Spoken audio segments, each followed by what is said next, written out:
Om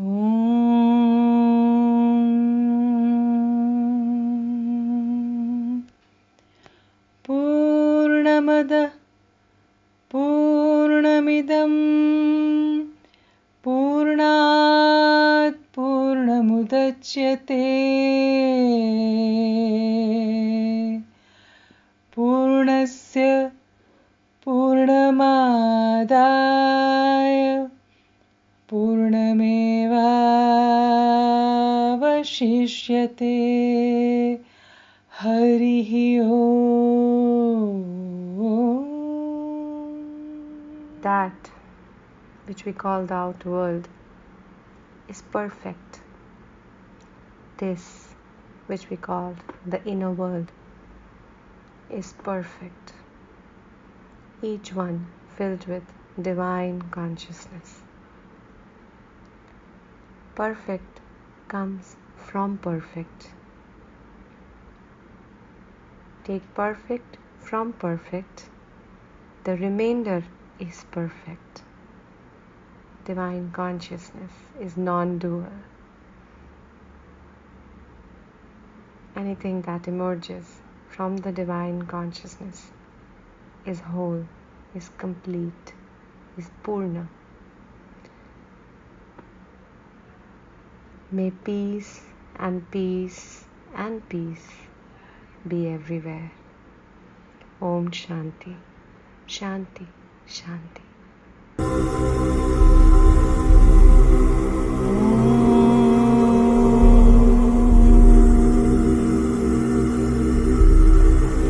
Purnamadah Purnamidam Purnat Purnamudachyate Purnasya Purnamadaya Purnamevavashishyate. Hi friends, today is Purnamadah's second season and first episode. And who do I have with me? Somebody really special, Shilpa M Menon. And she insisted I put the M in the middle. And that's because she's not only a angel card reader and angel healer, she's an oracle card reader. She channels beautifully, and she is somebody who connects to people who are what I call star seeds. You're going to get to know more about that in this episode. She's a two-time best-selling author, and the two books she's going to introduce very soon to us. She has a fantastic EFT practitioner, a dream interpreter, a quantum dreamer, which I don't know what it is, but she's going to enlighten me on that.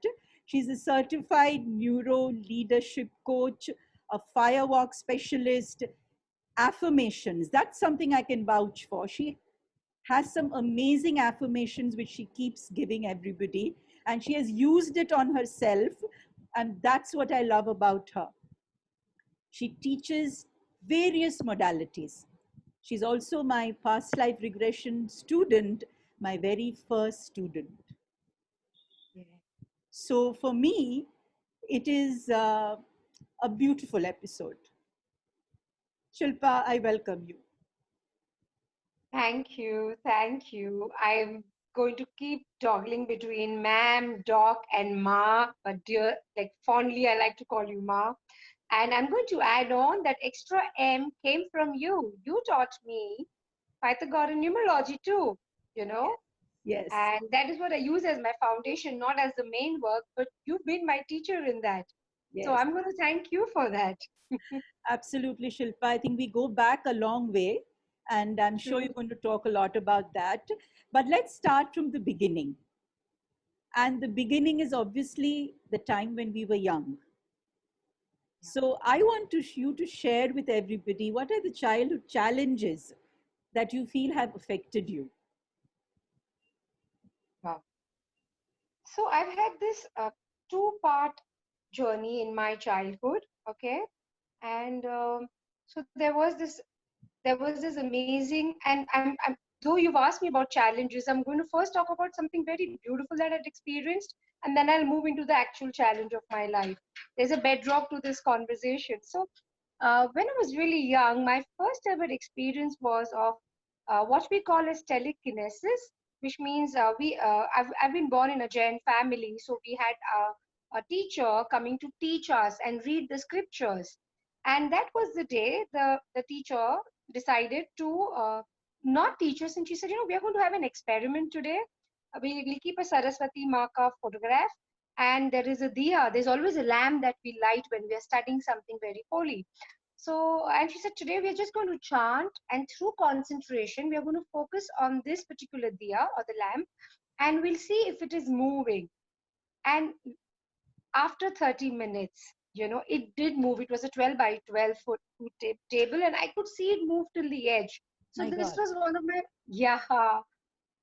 So this was one of my most earliest miraculous telekinesis experience. And I remember my eyes were watering, but I wanted to really believe in the belief that the teacher had said that something like this can happen. So that was my first installation of magic beyond the way we look at traditionally with science, that things can move with your focus. And And second, and can and can you tell me how old were you then? 7. 7. A miraculous number, Shilpa. Yeah, wow. Yeah, I mean, I know, but I'd like to hear from you a little more. That 7 has been a very in and out age for me. So Mm. similarly, that was the same year. I had 3 experiences. First was telekinesis. Second was we'd gone to a village, and which is in Rajasthan. And there was obviously back then we didn't have lockers and stuff. So gold jewelry was kept in the house in that vanity box, and it was stolen.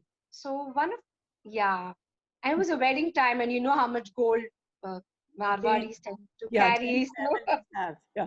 so in the wedding, so one of my mom's what you call it, Mu Bola Bhai, like someone she called as a brother, Mm. soul brother. Mm. He was into trance channeling. And these are some of the things I got introduced at a very early age, which is very Great. interesting. And he somehow chose me, and on my thumb, he put the kajal, Mm. and he said, "This is a black screen. You're just going to keep focusing. And today, what we say, zoom in, zoom out, and the movie will come through." Of course, that was not the language he used, but I'm just trying to make it simpler. He said, "Just keep looking, and you will know, with an intention to find who has committed the theft." And literally after half an hour, I could figure out who's done it, how did he go, where did he keep the gold. And interestingly, when we interrogated, we found it in the same place. Awesome. At the age of 7, your And intention, yes, yeah, worked. yeah. And That's I would say, a yeah, miracle. it is. But and I believe it was that belief in that belief and that concentration that a child could have. Today, as Yeah. an adult, I'm saying that, but that time I didn't know. Now, this was my beautiful experiences, but coming back to the challenges that you had asked me, this is the same time I started to also have what we call as uh, a, I'm just going to say it was an abuse. I started, I had my dark times also that began at the same age where I was inappropriately touched, and I went through incest and abuse uh, for a very long time, actually. So this was a beginning of the journey of the light and the dark. And I think we will speak a little more of what started happening to me. But yeah, I remember this. It was one of the most painful incident, but a beginning or the onset of many more such painful memories to come through. Yeah. And Shilpa, it's so interesting you say that at the same age you were introduced to something which was spiritually, let's say, an awakening. A part of you was actually being nourished and nurtured to do the work that you would do much later. And at the same time, your physical body was experiencing something which you could not understand. As a young child, how do you understand or make sense of incest? You cannot make sense of it. And so it's such a, like a make or break time, because your mind is so fragile at that moment that you really don't know where you're going to go ahead, how you're going to progress. But it's beautiful, Shilpa, that the journey that you have taken from that age 7, in spite of whatever happened, is so beautiful that everybody is going to listen to you, is going to know that there is light at the end of the tunnel. Yeah. So, Yeah. did you ever believe, when you were going through all these various difficulties and challenges, uh, you know, uh, did you think how they would end? Ever did you think, how is this all going to end? How am I going to get free of this? To be very honest, no. I did not believe this will ever end. It was extremely painful for me. And for a girl who just had experienced a lot of miracles and had started to believe in God, suddenly started over the period of years, uh, I started questioning that does God really exist? Because my mom tells me even now that when I was 7 and 8, I would go to a temple and I would sit in the temple for 2 to 3 hours and look at the God and say, that's my home and I'm so happy. And suddenly there was this voice which kept saying, does God really exist? If he did, how can I go through what I'm going through? Yes, And obviously, in Jainism, karma is very openly and all the time spoken about. So I was like, how can even this be karma? I was just 7 year old. yes, yes, This can't be karma. And this is when I went through this whole dark phases of saying God does not exist. This is never ever going to end for me. And it took me to the point of breaking down that by the time I was 17 and a half, and my incest increased, the abuse increased, and the number of perpetrators also increased, and I think it was just way too much for me to take in by then. So I just decided to commit suicide. So I did make an attempt to end my life. So I did not believe this will ever get over, and I thought it's better I die because I'm so impure, and you know you've been told that you're not worth anything in life, for especially for a woman. So yes, I just felt worthless and betrayed, and I thought it was better that I die. So yes. it was not easy for me. It wasn't. It really wasn't. It was very painful. But they But say that at the darkest moment, a light appears. Only, yeah, only you have to have the courage to see it. And yeah, I'm sure light had appeared at that time. yeah. I like your certainty, and I'm again getting goosebumps. It is true. Light did appear. That was exact just before I tried to commit suicide. We had a family friend who had come down, and she insisted and took us all to Shirdi Sai Baba, the entire family. Okay, and of course I went there with Bhagavan doesn't exist. I was this typical Amitabh Bachchan of the movies who stands outside the mandir and says, you don't exist. But Yes, sorry for sounding a little dramatic, but that is exactly how I was that time. It was my also turning around time because before I entered Shirdi, I started having these meltdown moments and I really cried a lot. I felt there is my master, someone who's going to now nourish and nurture me. But I don't know how because he's a saint. How is he going to take care of me? You yes, know? And therefore, I tried to commit suicide. But like you said, that was the light that saved me. I survived because of it. yes. I That's think when my master appeared. Sai Baba has had some amazing, I think people have had some amazing moments with Sai Baba, and we hear about it all the time. And that's so true, Shilpa, that light did appear for you. So Yeah. from that moment onwards, how old were you then? This was 17 and a half, 18. I Right. got introduced to Sai Baba. I tried to commit suicide, and then thankfully, he kept me alive, you Yes. know. And So that's then when, what happened? How did that phase start? Like a new phase. When you yeah. find your master, there's a new phase that begins. true. So, something very drastic had changed in me. The way I started approaching things had begun to change. So I started to realize about death in a very different context. And also, equally, I became very grateful for the life I was given. But having said that, I was still going through these peaks and valleys of emotions. Mm. Uh, so, at about 18 and a half, exactly a year later, uh, the challenges still persist in terms of abuse, but because there was this imaginary friends and this light and looking at the sky and the stars which used to give me solace, some strength pulled me through. But there was a stark reality of life. True. And then one day I said, okay, this is enough is enough. Last time I survived. This time also I just looked at Baba. Very interestingly, from my room, just down the lane, I could see a house mandir. There was a small Okay. house temple which was of Sai Baba. So I used to every day look through the window and talk to him. I Mm. said, if you are there, show me the sign. If you exist, show me the sign. I cannot go through what I'm going through. You better help me, you know. But I didn't know how the help would have come back then. So I decided that Abhi, I'm going to go to Nariman Point. I've born and brought up in Bombay, South Mumbai. So I said, I'm just going to jump. This is it. Yeah. Okay.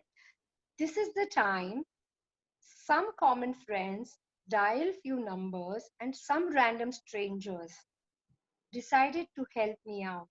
So I left my home and I started my entire new journey. So what I call from golden cage to the path of freedom. Wow, Shilpa. And you so And beautifully have said strangers came to yeah, your aid. So I now, I always say, that there are no strangers yeah, in this world. And, you are another person who's telling me that strangers helped you. yeah. And And then, Ma, they were really strangers. They didn't even know who I am. They just believed in me. And today I call them my human angels, angels in human form. yes. And they said, we are going to be there for you. We will take care of you. We believe in you. So this is the time the flip around started where I started believing that world is not so bad. Mm. Goodness exists. Good people do exist. You know, that was also my turning point that, oh my God, there are people who can look after me and help me without having any personal motive. Yes. And That that's was so beautiful, Shilpa. Without having any personal motive, there are people, there's goodness in this world, lots of goodness, lots of actually. goodness. It Yeah, is. if there was no goodness, this world would be finished for a long, I long quite time before. So, yeah, and I know how fond you are of books.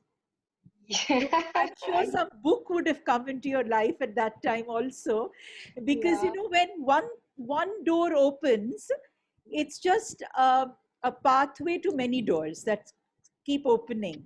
So true. I'm sure a book would have come into your life. And Yes, it did.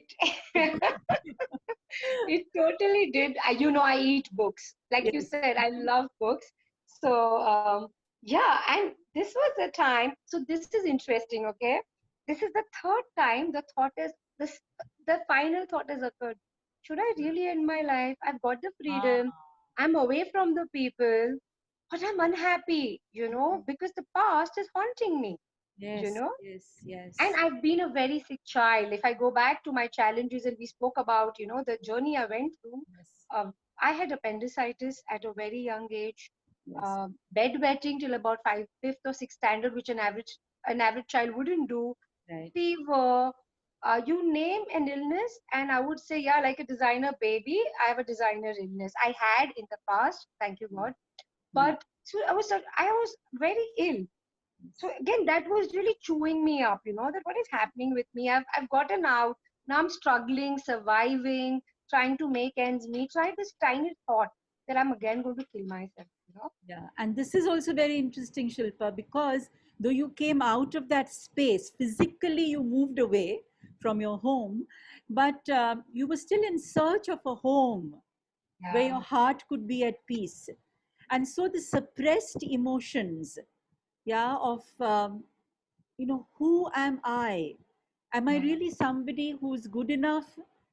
Where the belief had not yet come in that you're good enough. So all that years of abuse and being told that you're not good enough, or all kinds of terrible statements that were told to you, the physical abuse that came, the sexual abuse that came, the body is going to react to it. And that's what actually you were going through at that time. But obviously, it was difficult. And that's why that little thought in your mind that should I still end my life because my physical body is not supporting me. This can happen to so many people. And I had no one to support me that time. Yes. So to say, Absolutely. so to say. Yes. So, and so coming back to your question about the book, and this is the time that final thought stopped, is because this book came to me. The book is called as The Power of Positive Thinking by Norman Vincent Peale at 19. All right. Yes. And I use this book like my Bible, Gita, Quran, whatever you call, and I would use every statement possible in the book. God is with me. If God is with me, nobody can be against me. God, if today I'm going to make the best day of my life, and so if there are challenges, God is going to support me. So I kept using these different affirmations consistently and prayers at that point in life. So what interestingly happened in the course of period was mentally I started to feel better, to forgive, to move into gratitude, but physically I was still ill. It wasn't going away. I still had my migraines. I would wake up with swollen faces. I had cervical spondylosis. If you remember, I have come with a collar in my neck. Yes. Yes. Low blood pressure. Now how do I map? I'm running on the railway track and I'm falling off because I have low blood pressure. Now pop a pill. So I was only living on pills. Mentally, I started to get better. Good news, I became a firm believer in thoughts, but physicality was still a problem. Yes, I remember, Shilpa. I remember that day when you walked into the hospital where I worked, and your bag had a lot of pills. And I remember your body. You said it's swelling, and there was water retention. Yes, you Remember? remember? Yeah, That's I remember. interesting. I remember. Yes, yes, yes. Yeah. So then, I mean, now you turn from a skeptic, or you didn't believe in God, or God's not with me, to actually giving affirmations about God is with me and God Yes. loves me, right? Yes. So, friends, I just want to say that here is Shilpa, who turned from a non believer or somebody who thought that God did not love her to somebody who really thought God is there. And so, though we don't see God, we don't smell Him, taste Him, none of our five senses are able to access the Lord, but He exists. And Shilpa, I want you to share with us now. Then, how did your journey start?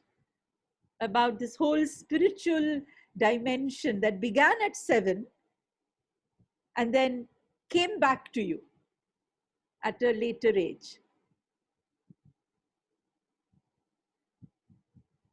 Can you hear me?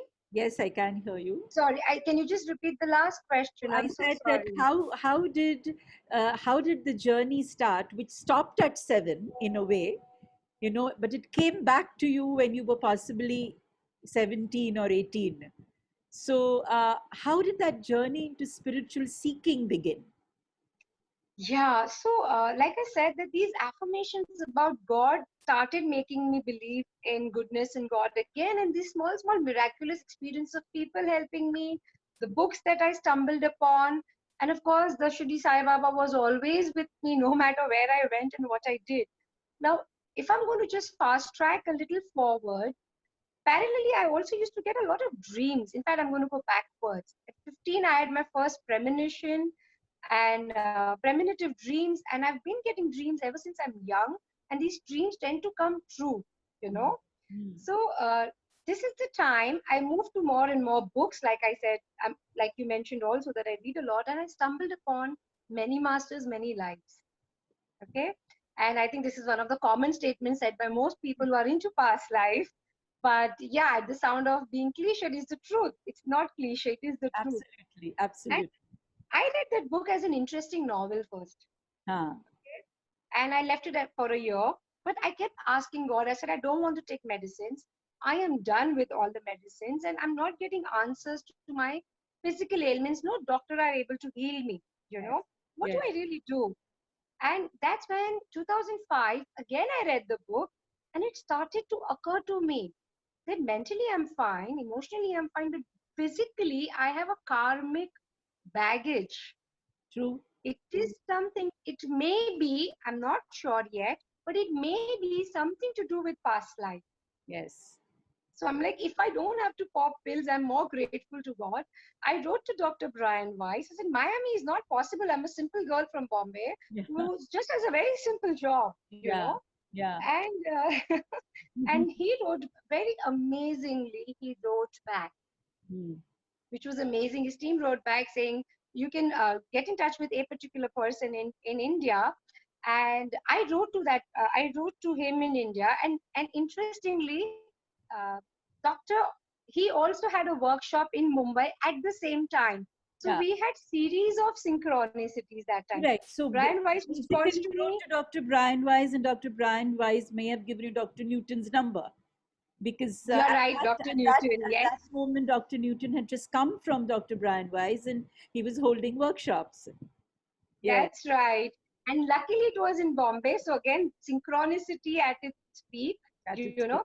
Yes. So during Dr. Newton's workshop, I experienced my gifts all over again of, uh, remote viewing. What we call is we can stay in one place and see what's happening in Correct. someone's house, Yeah. or clairvoyance. So I started to accept that I'm intuitive for sure, Mm. you know. Yes. But I still question, am I hallucinating? Am I making this all up? I did go through that journey at the same time. Yes. And however, I did not experience any past lives with him. Maybe it Yes. was not my time then. True. Sometimes that's And what happens. yeah, and then I asked him, give me a reference. Mm. Now, before he gave me a reference, I did dream of Dr. Brian Weiss and a lady. Mm. But when Dr. Newton came in, I was like, something is not falling in place over here, you Okay. know? Uh, And then he gave me your number, 2006. yes. And when I saw you, I knew this is the person I'm supposed to work with. This is my familiar moment through my dreams, through the synchronicity, through the guidances that I received. And luckily, you were in the same city and very nearby. Yes. Thank God for small mercies. I Yes. didn't have to go to Miami. So, Absolutely. Yeah. so Yeah. it was you. And I remember very clearly you walking into the hospital, and we had a huge tree outside the clinic outside the hospital, and I could see you. I was standing at the reception waiting, and you came, and then we met, and of course we did work which you'll talk about, the sessions and all that. But yeah, it was like a deja vu moment for me also, interestingly.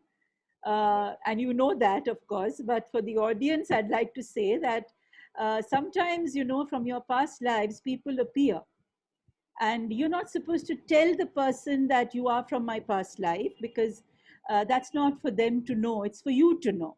So when Shilpa walked into the hospital and I saw her, she immediately reminded me, or rather I just knew that she was a child of mine whom I had lost in one of my past lives, which I had lived in actually Afghanistan.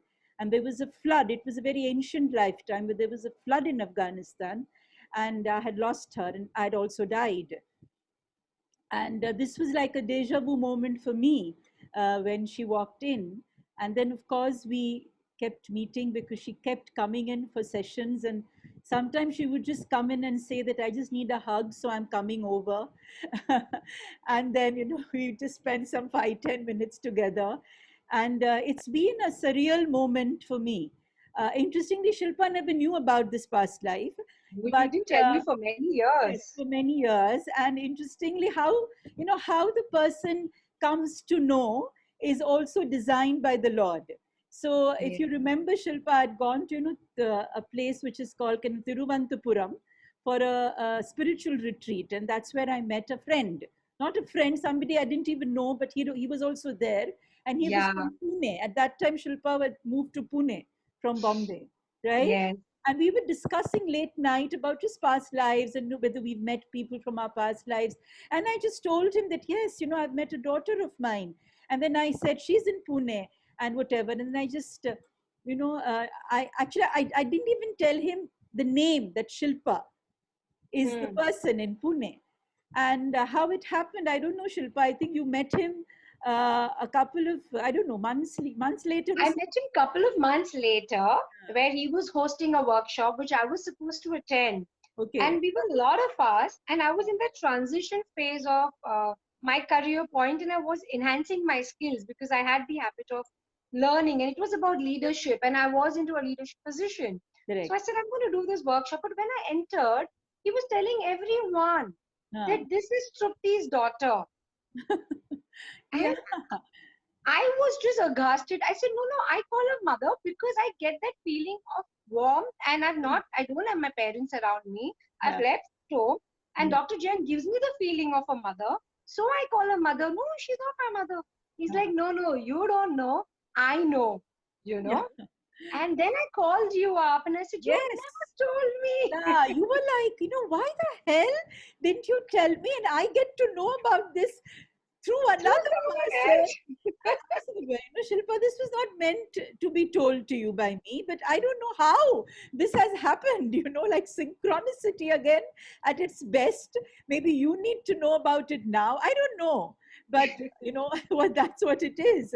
So this is just to let people know that you can meet somebody from your past life. You can have a deep connect with that person. But that doesn't mean that you get that person home. Yeah, true. Thank That's God. very important. Why I want to say this is that there are a lot of people who may meet their past life partners. Like I met my past life daughter. You could be meeting your past life partners, right?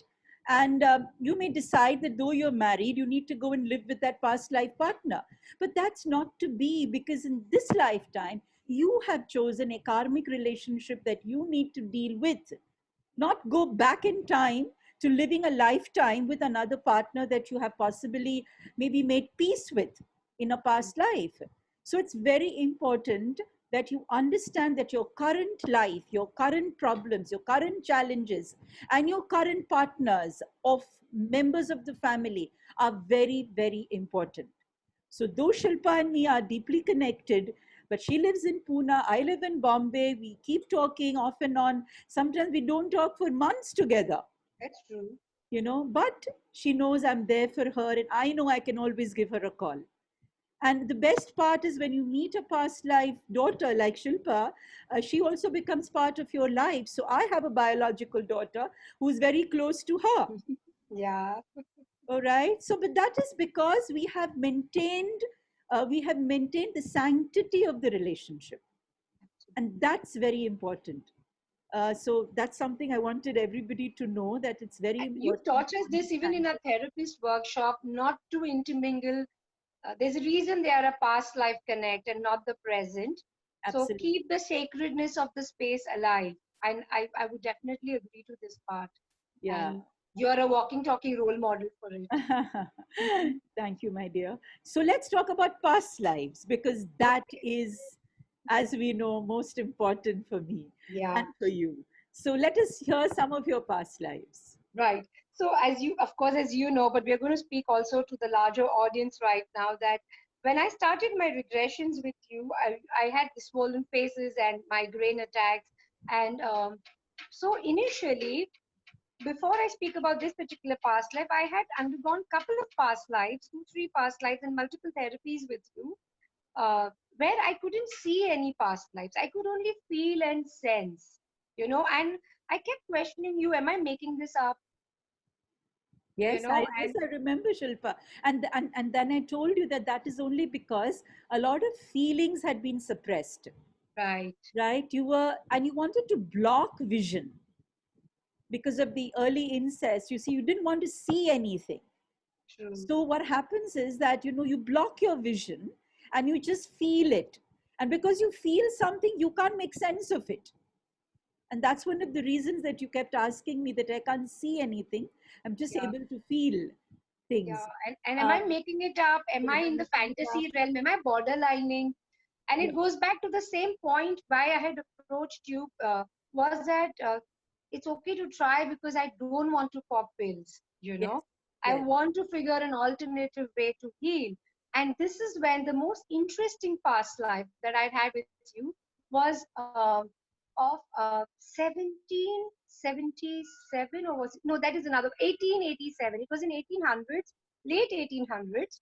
I had come to you because that was the time I was living in Pune, and I kept getting this feeling that somebody's watching over me, and I'm feeling very uneasy. In the night, I would have this feeling that somebody's touching me, and I wanted to figure out the reality, that is it my memory of abuse, or is there something more than this, you know? And that's when I reached out to you and I said, can I just do a session on this, because things are getting too murky for me and Mm. I'm getting a little afraid. Mm. And we did a session, and it was somewhere in Europe, Germany. I'm not too sure. I've written it down. Mm-hmm. And I was in my mid 30s. I had lovely blue eyes, blonde hair, and I had traveled for some kind of a research work into a lovely forest somewhere in Europe.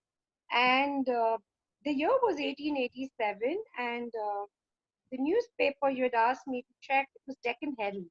Okay. Okay. Herald newspaper, Herald, not Deccan, Herald newspaper. And I was just jogging in the evening, and I see there is this.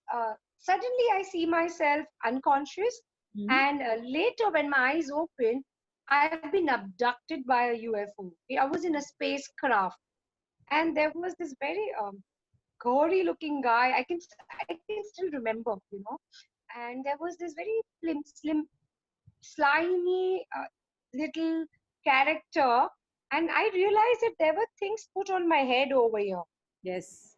and I was kept on an apparatus. I was on a table like an apparatus, and they were monitoring things, and after some time I again felt a similar feeling that I would feel in the night, of being watched over, and that someone is doing something to me, and my head would pain in the same places. And I think I if I recall, I'm trying to remember, I died then and there. The spacecraft threw me down, but I could see myself outside of my body, and I could see what was really happening, you know.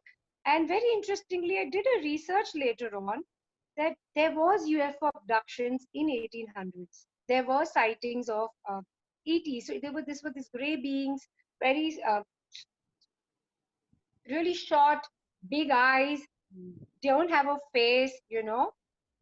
Uh, yeah, I just am going back And in the and moment. I also remember that while we were doing the session, you had this terrible pain in the head, and you said two things. One is like a Yes, chip that was there, and one was the sound of drilling, like you felt it's being drilled inside you. So, or rather, it was, and then of course we did the closure of that yes. session, and I think post that session you haven't had the headaches. Yeah, and I realized that after 6 months. Yes, yes, And that is when I was a complete believer of past life. It was my first ever past life where I had a vision. yes. Yes, things opened up for me.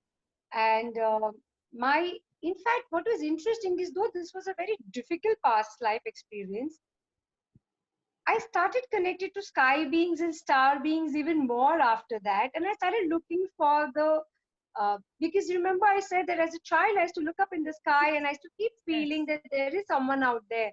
So facing this particular fear and this moment of my life changed me into connecting with ETs even a little more. And then I realized that my migraine has disappeared.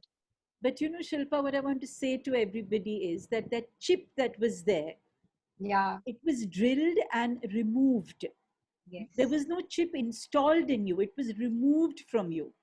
All right. And that is when the clairvoyance increased. Till then, you were not able to see. Remember that. I remember it very Okay. well. Post that, the power of seeing things beyond the physical has increased in you, True. right? The angelic messages, the angelic beings, the kind of mediumship, all this has happened post that. Yes. So I want to let people know that ET is not something, or an extraterrestrial abduction is not meant that they harm you. It is possible that they are actually relieving you of certain blocks that you may have carried from ancient lifetimes and from parallel realities in which your consciousness may have existed. And so these beings are just relieving you of that. That's what I would say. Implants. Yes. You know why I believe this? Because after this, I could literally read the crayon and the safe channelings very effortlessly. Correct. Correct. So now you understand that the ET abduction wasn't to harm you. It Right. was to actually open your cosmic vision, because only they can open the cosmic vision, right? Because they are living Right. in another space where possibly they are not affected by the physical reality. So that was a very interesting experience, Shilpa. And in my thousands of cases, I think you may have been the only one who have had such a powerful experience of healing. So Wow. yeah, so I would say I'm very grateful for you having that experience, for us to talk about it today also. Okay. Uh, and then, of course, there was another very interesting lifetime that you had, Hmm. the Yeah. 1977 one. 1777 Okay, one. 1777 one. Yeah. Yes. This was again, this was my journey with, it was America.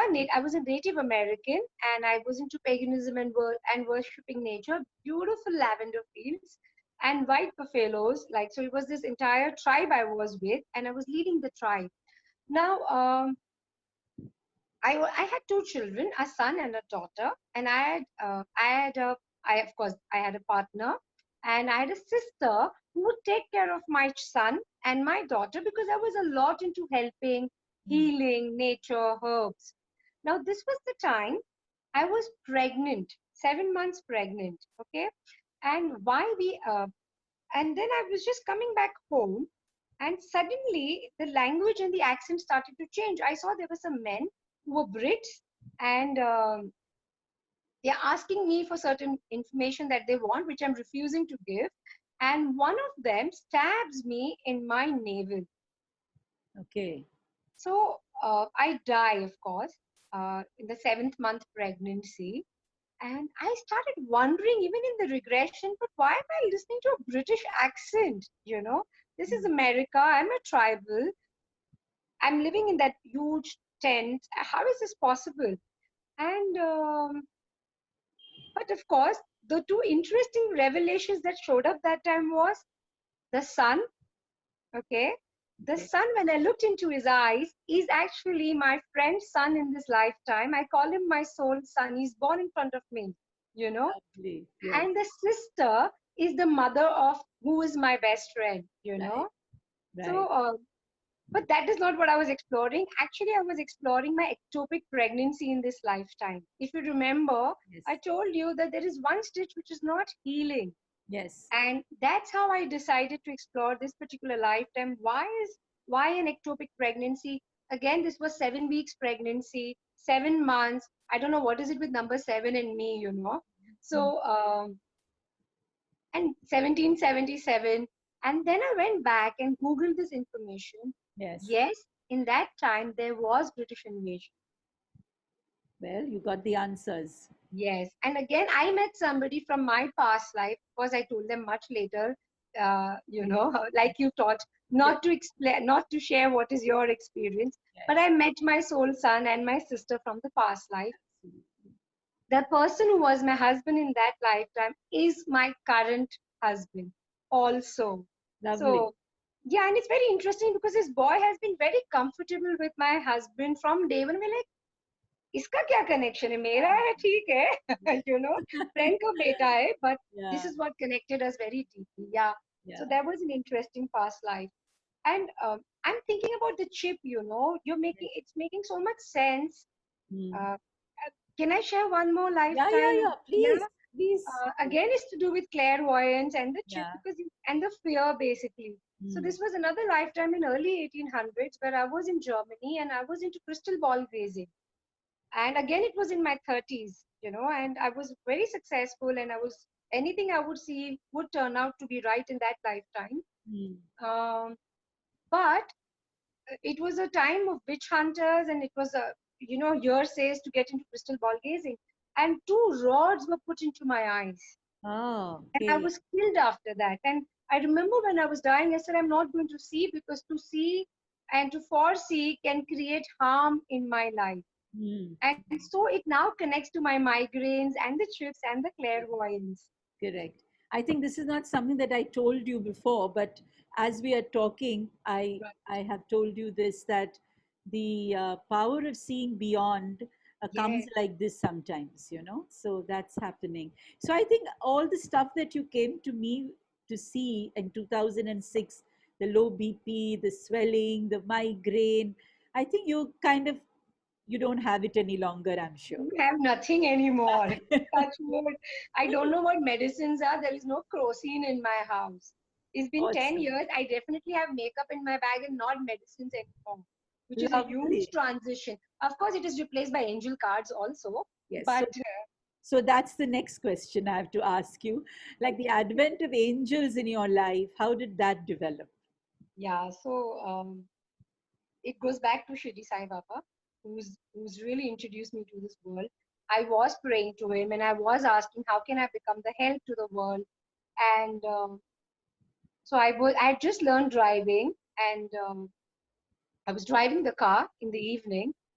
This was again in Bombay, and I was on the service road. I'm going to try and make it quick. And suddenly, from nowhere, there was this huge rock in front of my car, and it was a low ground clearance car. And now I really couldn't go left or right because it's a service road, and I was at 60. And all I had to do was just, I took his name in my mind. I had three friends with me, but I just smiled. Kuch Yeah. nahi hoga, all is under control. Of course, it's not, Huh. but well. So I just chanted and I took over the car, took over the rock. And then I realized much later that there is a huge dent in the chassis. There is something leaking. There's a hazard sign. I was really scared because I've just learned driving. I don't Yeah. know what it is. This is midnight driving. Yeah. We called all our friends and they said, we don't know what's wrong with the car. So we said, what do we do now? Hmm. And so I dropped my friends back to the workplace and I'm crossing this alley and I'm really scared. This is almost midnight now and I'm like, Yeah. The car can blast. I don't know what is wrong. There's a huge dent. And this was not my car, it was a borrowed car of a friend. So it was even Okay. worse for me. So I Correct. kept chanting. I said, nothing should happen to me. Nothing should happen to my friend. So first part was taken care of. Now it was like, it's a borrowed car. Nothing should happen to the car. Just somehow let the car reach home. Huh. And I will see in the morning. I'll go to a garage. I'll get it all fixed. No problem. Hmm. When I was chanting, I was really scared. I could see my life flashing before me. I was that scared. And suddenly, all those childhood stories of the village, of the ghost and the witches just come back in your mind. And I thought, Abhi, yahan se chudel or the witch will go through. They don't exist, but that was a thought in my head. And I'm chanting, Om Sai Ram. And to my left, on the co-driver's seat, I see a being sitting and smiling, saying, don't worry, all will be well. Huh. I was scared because I saw Sai Baba in his lovely, uh, what is the right word? The figure, Just figure, just the holographic holographic form. figure. Yes. Yeah. And I was like, okay, I'm definitely dying because this only happens to saints. It cannot happen to average people like us that we see God before we die. I'm Huh. definitely dying, you know. Guy, Gadi is going to blast now. So he says, don't worry. And see, one is to say to see your master, second is to see it. It's really scary. Okay. True. So I was Absolutely. like, I don't want to see you go, but I'm still chanting. Then in the rear view mirror, I see somebody sitting behind me again, bright light, holographic memory, holographic print or the shape, what Form. we call it, Form. Yeah. Just the form. holographic form. And again, there is this lovely masculine being smiling. So I'm like, my God, two people now, this is even more scary. I look in the front and a beautiful being flies by. Hmm. And suddenly I feel calm. Right. And Right. somehow I reach home. I park the car. I can see these two people following me, Sai Baba and this being behind me. I still don't know who they are, what they are. I shut the door on them. Uh, Yeah. Very innocent and naive of me, but Yeah. they were kind to not show up after that. Hmm. So I called a friend and said, I saw a friendly ghost and I couldn't tell her I saw Sai Baba because I thought she'll put me to her asylum for sure. You know. Yeah. Now, cutting it short, in 3 hours' time, I called the mechanic. I said, there is a major problem in the car. My friends have seen the dent and there's a chassis bend, there's a leakage. Take the keys, get the car fixed, tell me what the quotation is. Hmm. And he comes back after, he's like, what are you talking about? I said, no, let's go. You can't see, you guys just don't know. I took him down, and Ma, you can't believe this. I've written it in my book, but the car, there was nothing in the Okay. car after that. Yeah. Not a mark, not a dent, no hazard symbol. That is the day I believe that my experiences are real, I'm validated, and there was really Baba with me. Yeah. And in few days, I started coming across this word, which Hmm. is angels. The book started coming to me. Angel cards got delivered at my doorstep. I don't know how it has come to me. I still don't know. My first deck is an anonymous delivery at my doorstep. Till date, I don't know who sent it to me.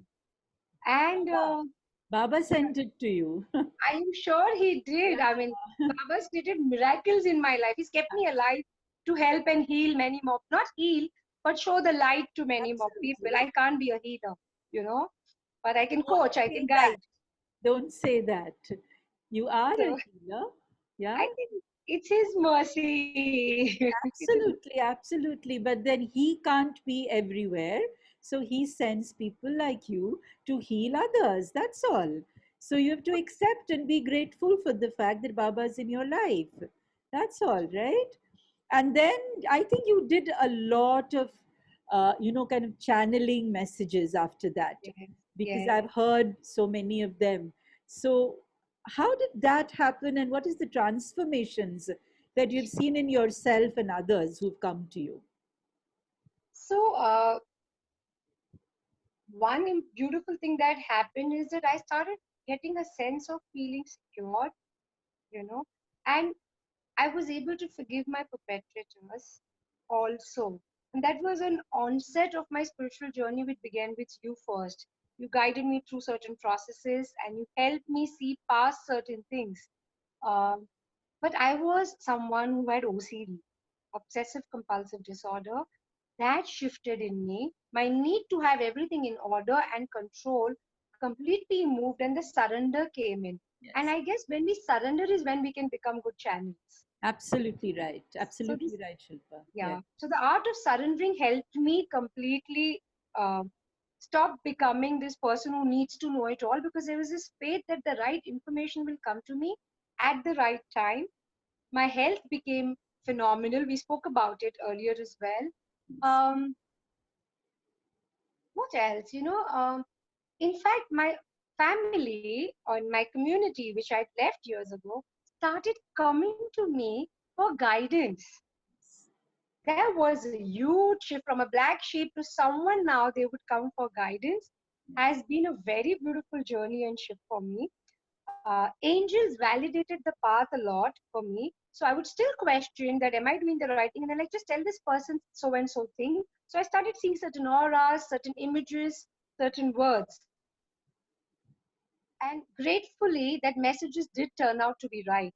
And my belief, because of Baba and angels in myself, in my work, became deeper and deeper. But this was also the time I insisted that I do the therapist workshop with you. All Yes, of this was happening where I had a human guide, where I had a spiritual guide, where I had simultaneous. angels coming in. Yeah. Yeah, I think we And did the workshop. I don't remember which year that was. You 2008, if I'm not wrong, it is the first ever workshop we've done yes, of therapist. yes, 2008, and you insisted that I'm coming, and you have to teach me. That's it. And I said, no, I Yes. need some time. I'll need to prepare PPTs. I'll need to, do something, find a place where I can do a workshop for a week. And you said, I'm coming on this date. And then you got hold of two, three people from Pune who Yes. insisted also. And then I don't know how the workshop took place. All thanks to you to push me to teach. And yeah, so you are my first student who I taught, and you've done me proud, my dear. Thank you. But you have to tell everybody, actually, because you're working so much with angels Yes. and spiritual symbols and signs and everything. So tell people about, if they are getting communicated with angels, I mean, if they are connected to angels and angels are communicating to them, what kind of spiritual signs or symbols they should see or they should Right. notice? Right. So, one thing is very important is to not go looking for signs. Signs come to you, right? It's just important to have an intent that I want to connect with my angels, and please show up if you are around. That's one of the first intention and the prayer that we make. How would we know? Uh, so we all are, some people feel, some people see, some people hear, and there are different ways. We have five senses. So one of the ways to know is when you're calling upon an angel, and from nowhere you see a feather passing by. So that is one of the first signs that an angel is around you and is responding to you. Second is you will get this fuzzy feeling. So everybody gets different reactions and signs and symbols. So it cannot doesn't have to be all in one. Hmm. But one may start seeing synchronistic double digits and triple digits and quadruple digits numbers. So you'll suddenly start seeing 11111, 44444. Your angels are really trying to connect with you. Hmm. The air pressure in the room has completely changed and mellowed down. That's your angel connecting with you. You're thinking of an angel and a song comes in which No. has the word angel or is a response to your question. Your angels are communicating with you via an external medium. Wow, I love that. A song coming, a song being played, and you are thinking of you have a question in your mind, and that song kind of gives you an answer. Answer. Wow, I love that. This happens to me so often, and of course, numbers. So many people, I think, write about seeing triple digit numbers, double, Yes. triple digit numbers, especially on their phones when they wake up Yeah. in the morning and there's 444 and 111 and stuff like that. So, friends, here Shilpa, reach out to her and maybe she can unravel the mysteries of angels. Angels are not actually mysterious beings, they are just like us. They Yes. want to reach out to us, they want to help us, they want to give us some deeper answers, they want you to understand what a spiritual being you are. There's nothing to be worried about if you see such things. Just reach out to people like Shilpa, who are basically working in this wonderful angelic realm. And we did talk about being a star seed. That's something that I want to let people know. Um, Shilpa, I know I've told you this, that you are a star seed. So, can you tell people what it means to be a star seed and what it really means to you? Yeah, so one of the things that happens in the beginning as a sign is at least I started feeling that I don't belong to planet Earth. I have a home somewhere away from Earth, you know, and I go back to my childhood friends and my looking at the stars and the moons, and I kept telling you also, if you remember, that I don't fit in here. I'm very different from people. I see things way ahead of time, or I can sense I'm more empathetic. Uh, but I know my home is somewhere else. Yeah. And that seeking is what got me into my entire spiritual journey as well as one part of my life. And especially that there is more to more to life than what meets the eyes. So that was one. What else? I'm just thinking that I felt that I didn't belong here. I knew I had a home somewhere else. I started connecting with those beings because they started communicating back with me. And that's when I understood, because through my meditations, I started getting certain names and words and star language and symbols. So Yeah. initially, they didn't make sense to me. But later, the jigsaw started falling in place that I am connecting to a light being from the other realm, and it's nothing but one of my roots. It's one of my lifetimes. So a Absolutely. lot of star seeds have had a lifetime in Atlantis, most Yes. often the lost civilization of Atlantis, or they'll have inclination towards Mayan calendar, Yes. or Perus or Incas. So these are Yes. some of the things that naturally comes to star seeds. Yes, absolutely, Shilpa. So I want to let people know that star seeds are beings who have lived in different parallel realities also. And they connect, like Shilpa said, to these ancient cultures. So they naturally get aligned to crystals, to Yes. uh, angels.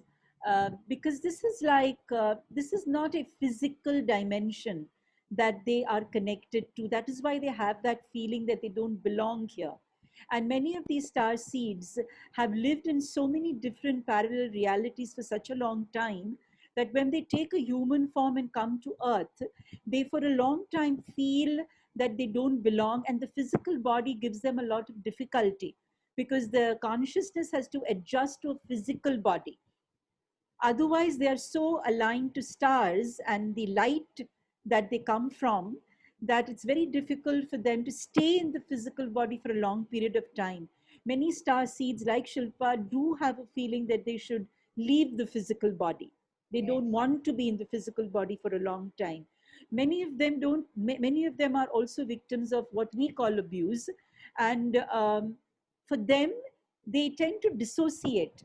So they live in a world of fantasy and then they have to get back to the physical plane. And this creates a lot of disturbance in them. So that is why they also have these physical symptoms like swelling, like she had low BP, pain in the head. They have all these symptoms because the physical body is not their home. So like Shilpa, like many other star seeds on this world, um, you all could be going through certain symptoms like this. But like Shilpa, understand that there is God, there is help, there is light, and the light is within you. You just have to allow that light, surrender. That's the word she used. Surrender to that light. And then automatically, you will start becoming comfortable with the physical form that you've chosen in this lifetime. So that's my appeal to all star seeds. And That it takes a while, but it does get you grounded. It that's takes a while, but it does get you grounded after a point. And that is a very good thing you said, Shilpa. It does take time because the physical body has its own mechanism. Mm. You see, so it takes time for the physical body to absorb that kind of light and move with it, and for the light to stay in that physical body and work through the physical body. Now, Yes. all star seeds definitely have a purpose in this life, and that is what we call, mediumship and channeling and getting messages from the angels. That's really your higher purpose. So, how will you fulfill that purpose? Through the physical body. So, honor your body. So, when Shilpa started honoring her body and taking care of it, that's when the higher purpose started becoming visible and worked through her. So that's what I want to tell people who feel they don't belong. You do belong here. That's why you have come here. Yes. Um, so, Shilpa, my dear, what would you like to say to all those people, uh, who believe that life sucks? Because I know that you used to use that term once upon a time. Yeah. So, So I really, what would you like to tell all those people who think that pessimism and life sucks and would you tell them? one thing I'd like to say is that life is infinitely beautiful, magical, and simple. Um, Life does have its curves and highs and downs. It's just like the EEG or the ECG that we see. Otherwise, it doesn't make it interesting. But yeah, I was a person who said, why me? Why me? And life is really bad. But the shift that I had, and I'd like for people to have that, rather than questioning why me, which is being in a victim or a trap mode, move into the space of now that it is me, what can I do about it?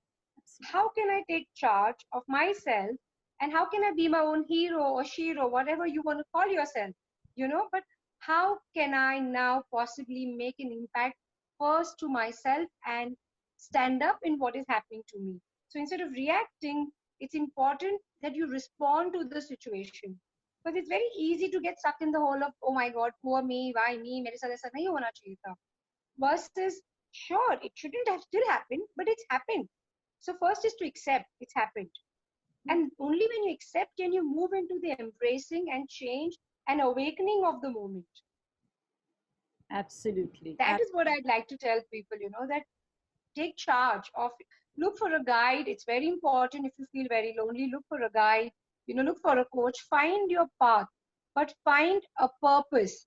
For me, the fact that I'm alive itself has become a purpose. It's like it's another new day God has given me. I wanted to die so many times, but he didn't let me. And now I call it he, you can call it she, it, love, whatever. Uh, Now I'm going to do justice to this day. I'm going to serve. I'm going to find a way to make an impact in my life and in my surrounding. And that is something I'd like to tell people. Stand up for yourself, believe in yourself, and take charge of your life.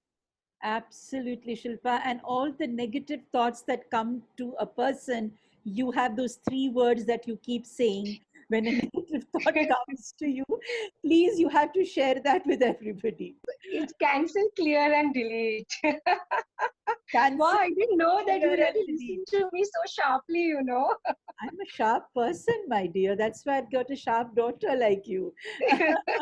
Yeah, so I So, kept saying, keeps whenever a negative thought comes, pause, say cancel, clear, delete, take a deep breath, and replace it with what is it that I'd like to have or like to be. So instead of focusing on what is not there or what is wrong, focus on what is there and what is right in your life. What well brings you said. light? Well said, Shilpa. And all these beautiful, amazing, magical, miraculous messages that you have needs to come out in the open. And that's why the two books that you wrote. So I Yes. want everybody to see those two beautiful books. Show it to Wait, us. yes, I will, I will. So, this was the first book that again happened out of synchronicity in less than 48 hours. I'd written a chapter. It's called a Scorch Wisdom. I don't know if you can see it Yes, clearly. we can. It's a Yeah, we can. compilation of 21 coaches, including Marshall Goldsmith, who's been a coach to Steve Jobs. Yeah. So there are some amazing international coaches in this. And I've written on Ikigai, the Yes, conversation I just had with you some time ago. yes. What makes you come alive each day and what makes you move forward. So this is the first book, and God's grace, it was a bestseller. There are 20 other lovely people who've written this book. This was the book completely channeled with grace of Baba. Yeah. It's Yes, called as living Living with with Angels, angels. completely authored by me, and a beautiful compilation of 52 weeks. So a year has 52 weeks.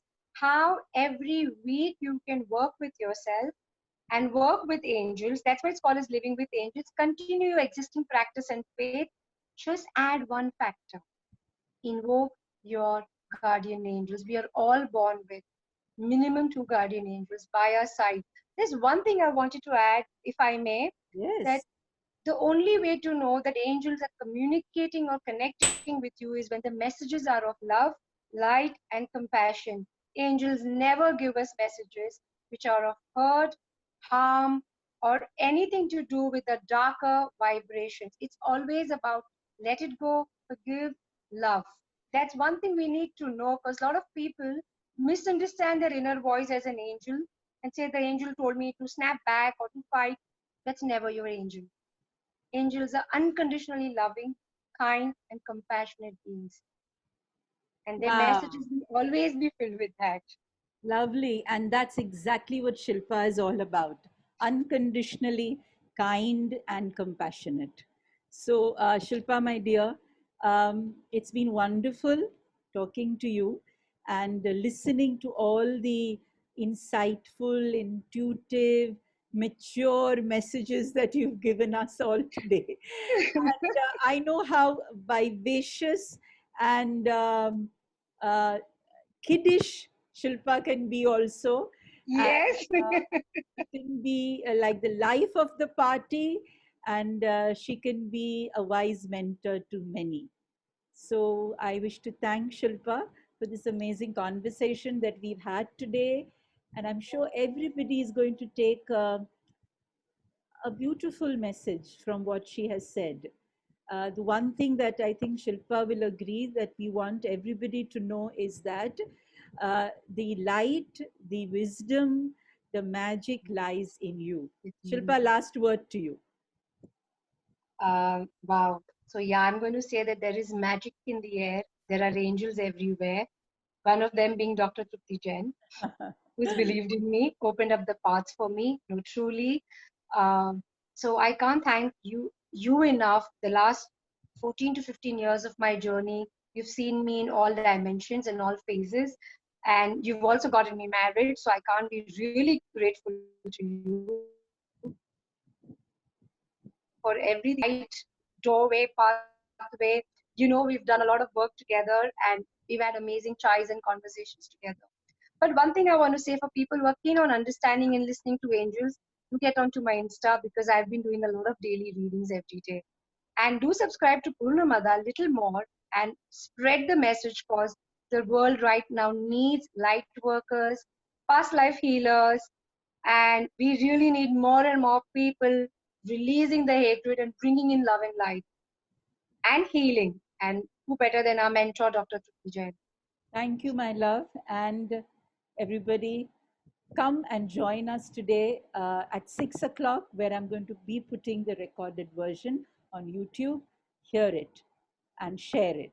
And like she said, subscribe to Purnamadah. Thank you. Yes. Thank you, Mom. Bye. Bye.